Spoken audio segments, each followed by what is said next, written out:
Hello friends, आज हम करेंगे डोरी सिस्टम। तो शुरू करते हैं। Dowry system is a social level. जो दाज प्रथा है एक सामाजिक बुराई है।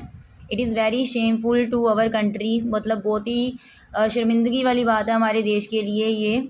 It shows the Indians are very greedy. ये दिखाता है कि भारतीय बहुत लालची हैं। This evil has came down from olden days. तो ये बुराई आई है, कहाँ से आई है? पुराने दिनों से, पुराने जो दिन थे वहाँ से ही आई है ये। इन द ओल्डन डेज मतलब पुराने दिनों में, when a girl got married, जब एक लड़की की शादी हो जाती थी, she was given some gift by way of dowry. तो फिर वो कुछ गिफ्ट देती थी ना दाज में। But with the passing of time this practice has grown into an evil custom. लेकिन अब समय जब गुजरता है, गुजरते गुजरते आज आज जो टाइम आ गया है ना, मतलब टाइम के पास होते होते क्या होता है कि प्रैक्टिस, ये जो काम था, मतलब ये जो सिस्टम था डोरी सिस्टम, ये अभी बुराई बन चुका है। बुराई वाला एक बुरी रस्म रिवाज बन चुका है। द एवल ऑफ डोरी is responsible for several death every year. तो इसके कारण क्या होता है, जो बुराई है दाज की, इसके कारण बहुत सारी डेथ होती हैं हर साल। डोरी is price demand the parents of the bridegroom from parents of the bride. तो ये जो डिमांड होती है, दाज क्या होता है, एक डिमांड होती है जो दूल्हे के पेरेंट्स होते हैं ना, उनकी डिमांड होती है किससे? दुल्हन के पेरेंट्स से। ठीक है। In most cases people can not afford to give dowry as demands by the wise parents. तो ज़्यादातर जो केसेस होते हैं उनमें जो लोग हैं वो नहीं अफोर्ड कर सकते देना दाज को, कि जैसे डिमांड होती है लड़कों के पेरेंट्स की। A girl may be educated.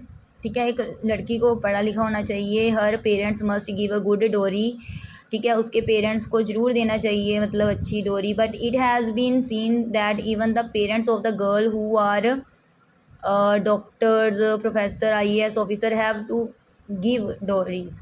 मतलब भी यहाँ ये देखा गया है कि यहाँ तक कि जो लड़की है जिसके मतलब पेरेंट्स क्या हैं, डॉक्टर हैं, प्रोफेसर हैं, IAS ऑफिसर हैं, उन्हें भी दाज देना पड़ता है। The bride parents are stressed. ठीक है, तो फिर जो पेरेंट्स होते हैं दुल्हन के, वो है ना स्ट्रेस में रहते हैं, चिंता में रहते हैं। They have to go down to arrange for the dowries so that the daughter bear many troubles. तो उन्हें क्या करना पड़ता है? झुकना पड़ता है। ठीक है, अरेंज करने के लिए डोरीज मतलब दाज को। तो इस तरह जो डॉटर है ना, वो बहुत सारे ट्रबल सहन करती है। Greedy parents often want the parents of girls to give costly gift at the ring ceremony and more costly gift at shagun ceremony. And देखो, जो लालची पेरेंट्स होती हैं वो अक्सर उन्हें शौक़ होता है कि पेरेंट्स ऑफ जो लड़की के पेरेंट्स हैं वो मतलब महंगे महंगे गिफ्ट देंगे रिंग सेरेमनी पर, और गिफ्ट ज़्यादा जो कॉस्टली होंगे शगुन पर भी देंगे। And spend a lot of money at demands on costly gift and art डोरी।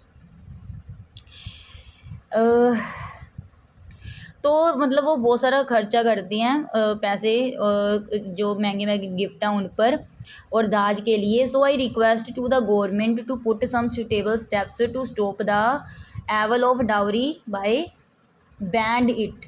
तो मैं रिक्वेस्ट करता हूँ गवर्नमेंट से, सरकार से, कि वो कुछ सुटेबल स्टेप्स उठाए इस बुराई को स्टॉप करने में।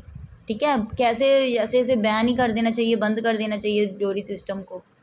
ठीक है, तो इसके साथ ऊपर ना ये लाइंस है, ये भी आएंगी कि at all festivals parents of bride spent large amount of money at gift and other things. और देखो, सभी फेस्टिवल्स पर जो पेरेंट्स होते हैं ना, दुल्हन के पेरेंट्स, मतलब कोई भी त्यौहार आ जाता है तो फिर वो लार्ज अमाउंट में पैसे खर्च करते हैं गिफ्ट पर, और दूसरी चीज़ें देनी होती हैं ना अपनी बेटी को, अभी कोई भी त्यौहार आता है तो।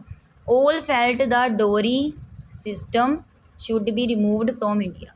तो सारे ये महसूस करते हैं कि डोरी सिस्टम को हटा देना चाहिए इंडिया से। थैंक्स।